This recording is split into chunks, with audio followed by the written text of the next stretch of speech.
Parehas kami nag-decide, Helen. We considered everything and na-realize naman namin na hindi pa kami handa.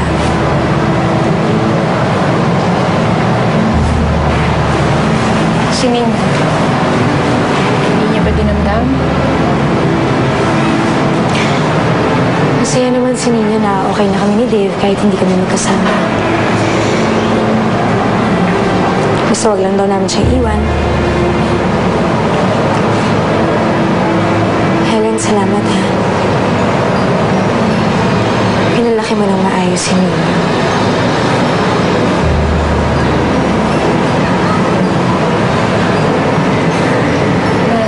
Nabasa niya na ba yung sulat ko sa kanya? Ano sabi niya? Galing kay Nino. Ganat, gugulo lang ang lahat. Ayoko nang guluhin ang pamilya mo lalo na si Nina. Helen, hindi mo naman kailangan ilayo ang sarili mo sa mga taong nagmamahal sa'yo eh. Kailangan mo sila ngayon. At hindi ako magagalit kung si Dave man yun o si Nino. Kasi kahit ako, nandito ako para tulungan ka. Tanggapin mo na ito. Dinig sa akin yan ni Nino at ako nagsulat. Sige na.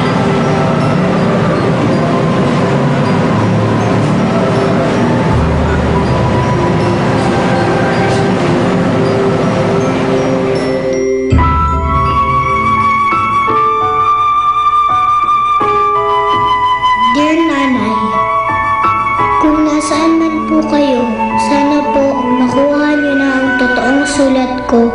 Sabi po kasi ni Mami, bawal ang bata dun. Gusto ko po sana kayo makita. Miss na miss ko na po kayo.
Pinotektahan lang po ni Helen ang sarili niya laban kay Lester. Yun po ang totoo.